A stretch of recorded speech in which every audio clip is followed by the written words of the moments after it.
네, 이 시간 같이 우리 말씀 보기 원합니다. 오늘 함께 나눌 말씀은 히브리서 4장의 말씀인데요. 히브리서 4장 15절부터 16절까지 말씀입니다. 히브리서 4장 15절부터 16절까지. 히브리서 4장 15절부터 16절까지 말씀 우리 한 목소리로 합독하겠습니다. 우리에게 있는 대제사장은 우리의 연약함을 동정하지 못하시리가 아니요 모든 일에 우리와 똑같이 시험을 받으신 이로되 죄는 없으시니라. 그러므로 우리는 긍휼하심을 받고 때를 따라 돕는 은혜를 얻기 위하여 은혜의 보좌 앞에 담대히 나아갈 것이니라. 아멘. 네, 제자반 암송 구절인데 제자반 받은 사람은 다 일어나서 한번 네, 농담이고요. 많이 사색이 되는 지체들이 있는데 아마도 우리가 살아가면서 이 고민이 없는 사람이 있을까 생각해 봤을 때 고민이 없는 사람은 없을 거라고 생각이 들어요. 심지어 제가 이렇게 찾다 보니까 이런 책도 있더라고요. 고민이 고민입니다. 뭔 소리인지 잘 모르겠는데 네, 어쨌든 뭐 고민에 관한 책인데 제가 읽어보진 않았지만 내용을 보니까 그런 거예요. 혹시 이 책에 보면 고민이 없어지나? 이렇게 생각을 하고 이렇게 찾아봤는데 고민을 없애주는 책은 아니었고 불필요한 고민을 줄이고 중요한 고민에 집중하는 방법, 그러니까 어떤 고민의 효율적인 고민하는 방법, 결국은 고민하는 거죠. 그러니까 우리 인생이라고 하는 것은 끝없는 고민 속에서 살아가야 된다 라고 하는 것을 좀 깨닫게 되었습니다.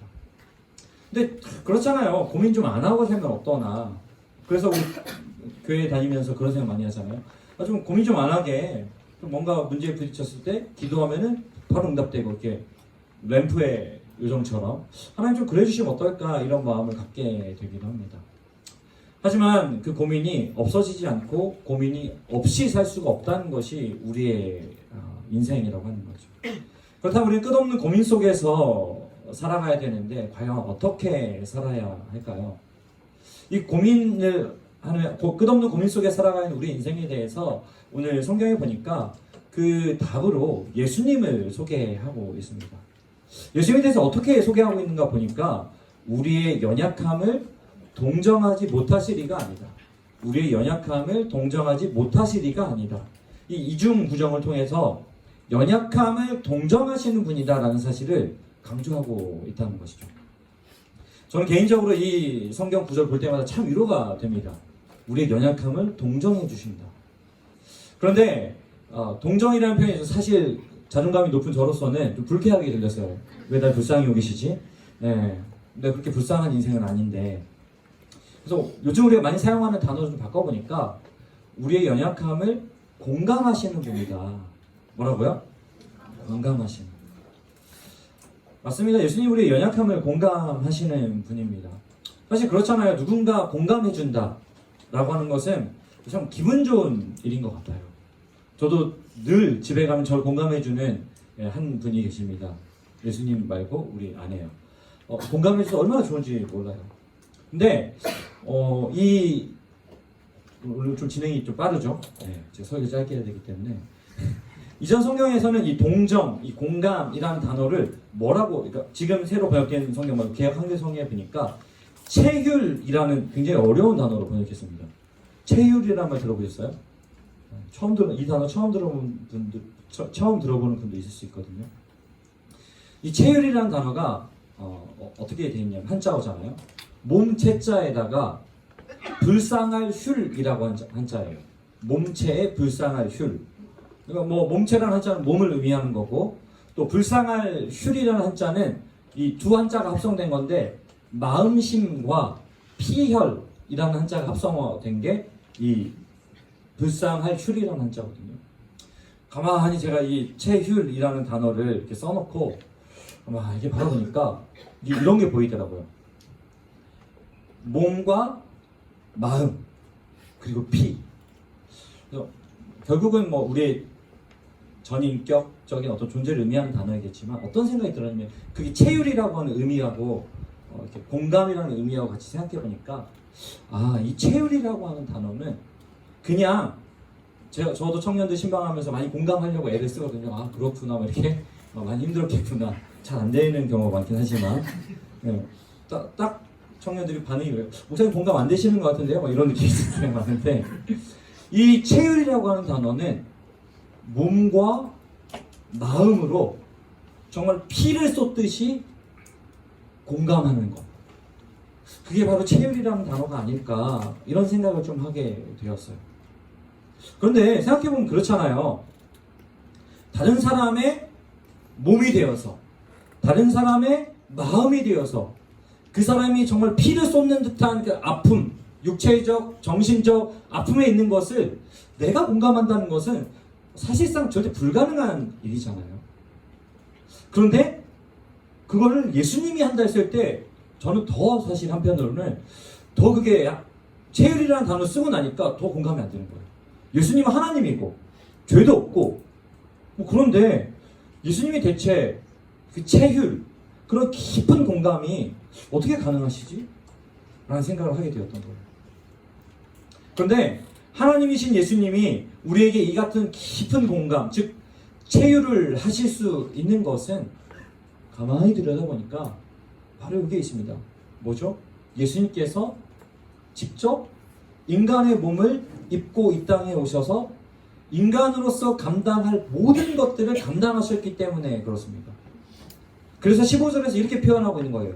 우리와 똑같이 시험을 받으시니. 예수님은 우리와 똑같이 시험을 받으신 분이십니다.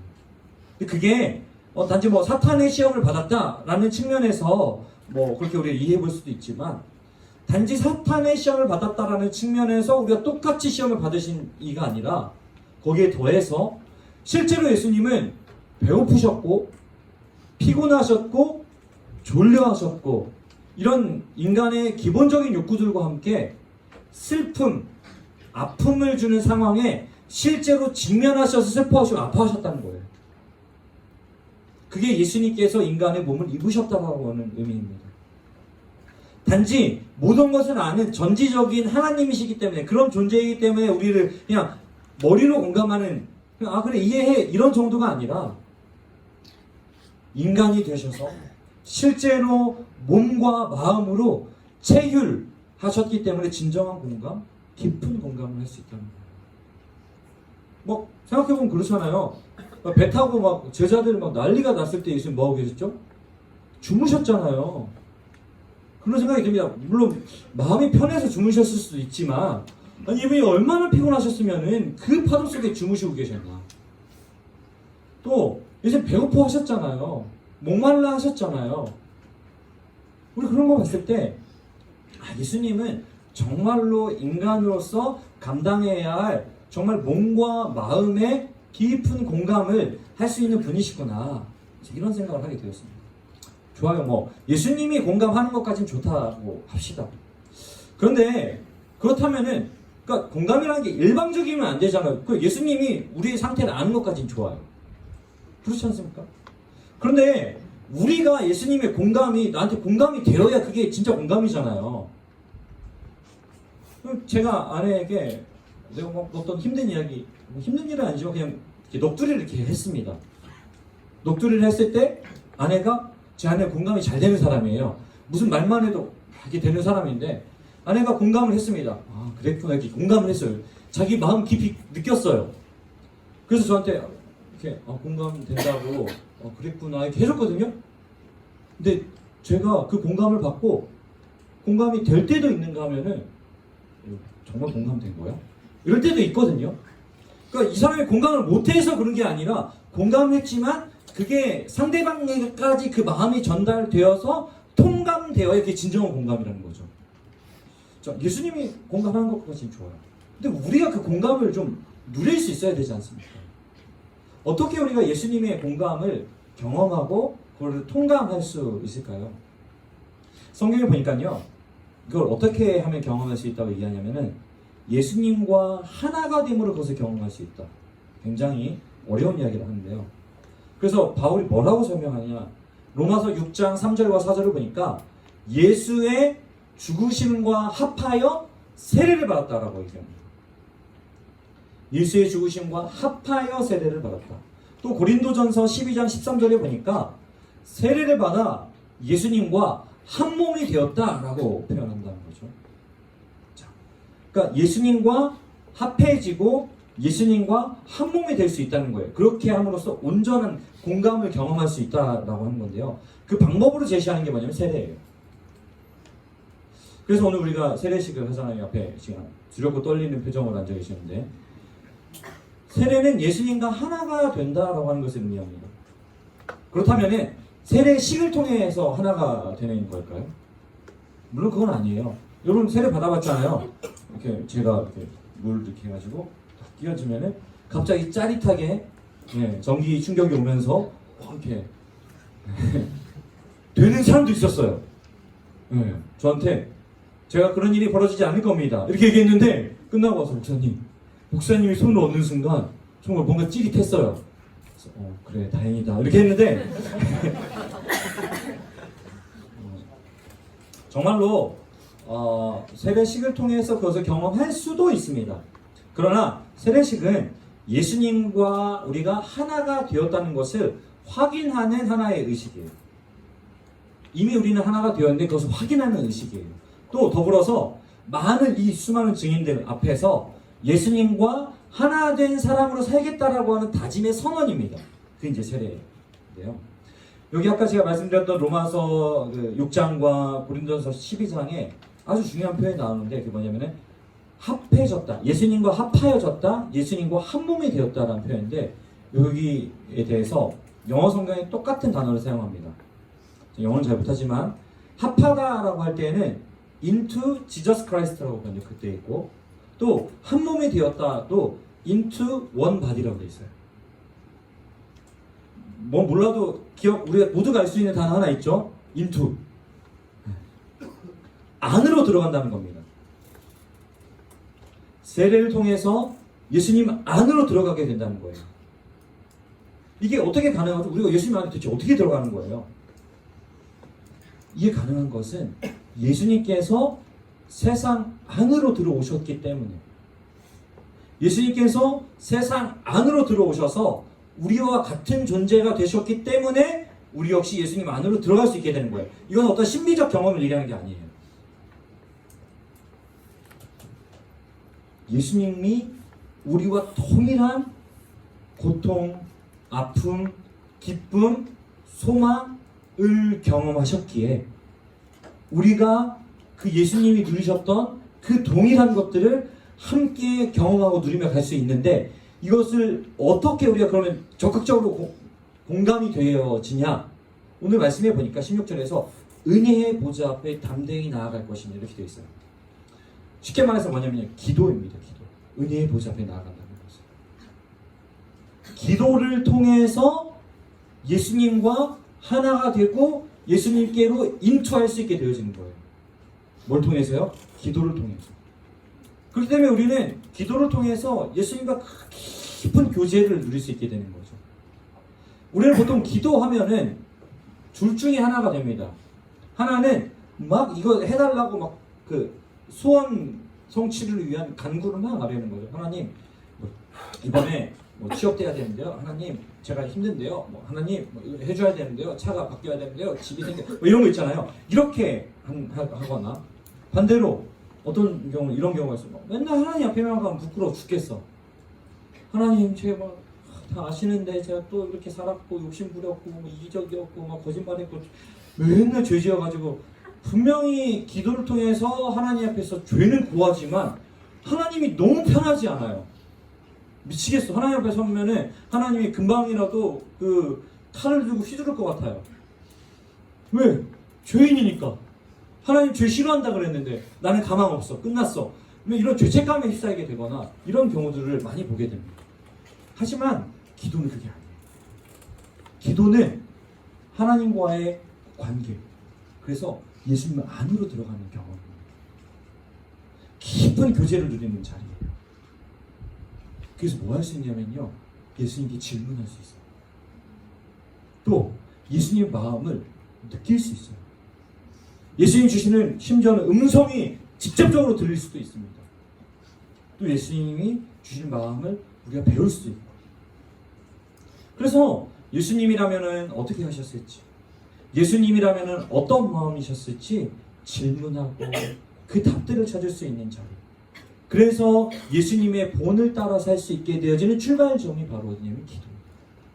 그게 바로 예수님께서 우리에게 주시는 체휼을 통한 은혜, 공감의 축복입니다. 사랑하는 여러분, 그렇게 하면서 우리가 어떻게 되는 거예요? 예수님처럼 살 수 있게 되는 거예요. 예수님을 닮아갈 수 있게 되는 거예요. 기도를 통해서 예수님의 마음을 알고 예수님과 같이 될 수 있다는 거죠. 사랑하는 청년 여러분, 예수님은 우리 인생에 깊이 공감할 수 있는 분인 줄 믿으시기 바랍니다. 우리와 같은 한계를 경험하셨고, 우리와 같은 어려움에 직면하셨고, 우리와 같은 것으로 기뻐하셨고, 우리와 같이 배불러서 즐거워하셨던 그분. 근데 그분이 지금도 우리를 돕고 계시고, 우리가 찾을 때 응답하시고, 우리를 맞이할 준비를 지금도 하고 계신다는 것. 그것이 오늘 바로 그 체휼의 은혜, 공감의 은혜를 얻은 모든 그리스도인들에게 주어진 축복이라고 하는 거죠. 예수님은 우리 인생이 마주하는 현실과 우리 인생이 마주하는 아픔을 체휼하시기 위해서 이 땅에 오셨습니다. 그리고 그것들을 해결하시기 위해서 십자가에 죽으셨습니다. 우리 인간이 감당하게 될 모든 한계를 경험하셨고, 끝내는 그 한계를 뛰어넘으셨습니다. 우리는 그런 예수님께 기도합니다. 그 기도의 자리에서 예수님의 마음을 알 수 있고 예수님이 주시는 깊은 공감을 경험합니다. 제가 간증하는 분들 얘기 많이 들어보면은 거의 다 그런 얘기 합니다. 그 기도의 자리에서 나의 연약함을 예수님께 가만히 아뢰었을 때 그 예수님께서 그 깊은 기도의 자리에 찾아오셔서 사랑한다 아들아, 사랑한다 딸아 라고 말씀해 주시면서 격려해 주시고 응원해 주시고 함께 기뻐해 주시고 함께 울어 주시는 것을 경험했다고 하는 거예요. 저도 마찬가지입니다. 저도 그 기도의 자리에서 이전에는 그냥 막 아버지 도와주세요, 살려주세요, 죽겠어요, 어쩌겠어요 막 이런 기도였었는데 어느 날 그 기도의 자리에 나아가서 주님, 제 마음이 가난합니다. 주님, 내 앞에 아무것도 보이지가 않습니다. 주님, 저 인간은 왜 맨날 저를 괴롭히나요? 이 외마디의 외침, 그것들 가지고 하나님 앞에, 그 주님 앞에 가만히 엎드려 있을 때 주님께서 가르쳐 주시는 거예요. 때때로는 잘하고 있다 정말, 때때로는 뭐하니 너, 때때로는 그 인간도 내가 사랑한다 인간아, 저에게 말씀하시고, 그 깊은 기도의 깊이를 경험하는 것, 그것이 예수님의 공감입니다. 어떤 선교사님 얘기를 들었는데요, 그 여자분이에요. 그 남편분 목사님이 선교하겠다고 아프리카로 나가셨어요. 그리고 같이 선교하겠다고 초청했어요. 그래서 표 끊어서 가겠다 그랬더니 표도 보내주셨어요. 현도로. 비행기 무려 36시간을 가셨대요. 그때 당시에. 목사님이 서운했지 사모님은 서운하지 않았거든요. 굉장히 불편한 마음을 가지고 아들과 함께 간 거예요. 근데 문제는 뭐예요? 이 선교사님이 가서 뭐 준비된 게 없으니까 한 끼 먹고 살 여력이 안 되는 거예요. 그러다 어느 날 옆에 영국 선교회에서 파송된 선교사님 집에 갔는데 냉장고를 열었는데 그 집에는 계란이 막 가득 차 있더래요. 같은 선교사인데 하나님한테 엉망이 막 되더라는 거죠. 그러던 차에 결과적으로 이분이 이제 아프셨어요. 아파 있는 가운데 근데 이제 그 사이에도 이 목사님은 하여튼 대단한 분이신 것 같아요. 대단한 사명의 사람이에요.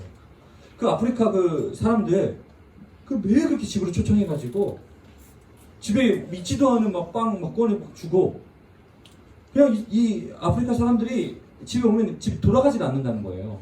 사모님은 막 저것도 빨리 갔으면 좋겠다 이 생각도 하고 또 조금 빵 같은 거 있으면 하나라도 좀 숨겨놓고 아들 줘야 되니까 아들이 절교했다는 건 엄마 너무 힘들다고 나도 계란 먹고 싶다고 근데 하나님이 원망스러운 그 날들을 보내다가 아픈 가운데 병상에서 오늘 하나님이 그런 마음을 주신 거예요. 야, 딸아, 네가 네 아들을 사랑해서 빵 하나를 숨기고 그 아프리카 사람들을 외면할 때 나는 너를 사랑해서 내 아들을 외면했다. 너는 네 아들을 사랑하느라고 영혼들을 외면할 때 나는 너를 사랑해서 내 아들을 외면했다. 그러고 말씀하셨대요. 사랑한다. 결국 이 간증은 굉장히 아름다운 이야기로 끝이 납니다. 선교사님 아프리카에서 대학교도 만드시고 그 아프리카의 의료 선교사들을 파송하는 의과 대학이 이제 준비되고 있는 아주 아름다운 사역을 감당하시는데 그 여자 선교사님에게 체휼하시고 공감하셨던 그 기도의 자리에서의 예수님. 그 예수님이 다른 예수님이 아니에요. 오늘 우리와 함께 하시는 예수님입니다. 그랬을 때 절망의 땅이었고 공핍과 궁핍의 땅이었던 아프리카가 그 선교사님이 기른 꿈의 땅이 되었거든요. 오늘 우리에게도 이 시대를 살아가는 우리, 이 시대의 분당에 살아가는 우리, 이 시대의 한국 땅에 발을 디디고 살아가는 우리도 마찬가지입니다. 지금 우리는 어떤 삶을 살아가고 있는지 각자의 삶들이 있을 것입니다. 그 자리에 나에게 깊이 공감하시는 그 예수님과 그 깊은 기도의 자리에서 그 예수님 주신 공감을 경험할 때 우리의 삶의 자리가 꿈의 자리가 되고 소망의 자리가 될 것이라고 저는 확신합니다. 여러분, 그 기도의 자리에서 인생에 깊이 공감하시고 그렇게 함께 하시며 도와주시는 은혜로 함께 하시는 예수님과 하나 되는 예수님 안으로 들어가고 예수님이 우리 안에 들어오시는 놀라운 경험을 하는 우리 모두가 되기를 예수님의 이름으로 축복합니다. 우리 그런 마음으로 이 찬양 후렴만 고백했으면 좋겠는데요. 낮은 곳으로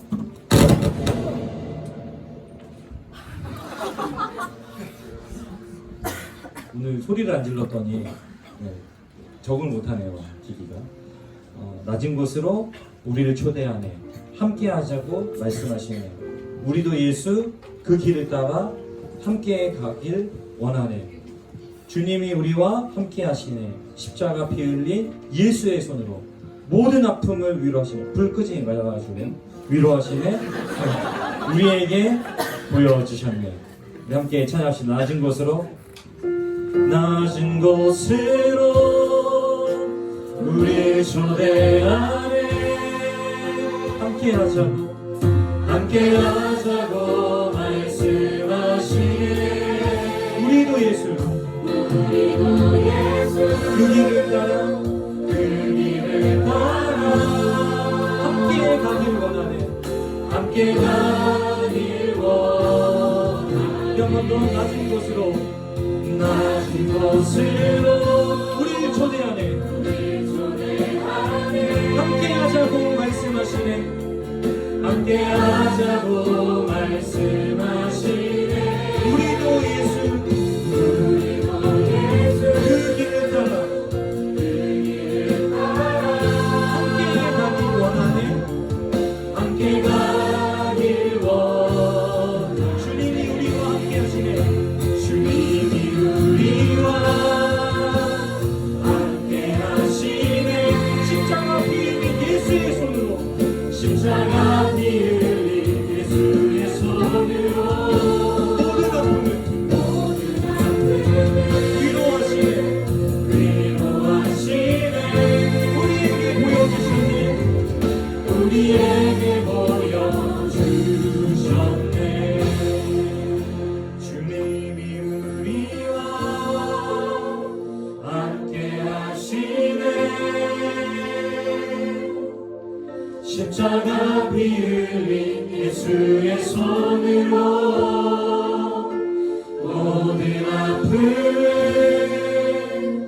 잠깐 눈을 감고 그 예수님의 공감을 경험하길 원합니다.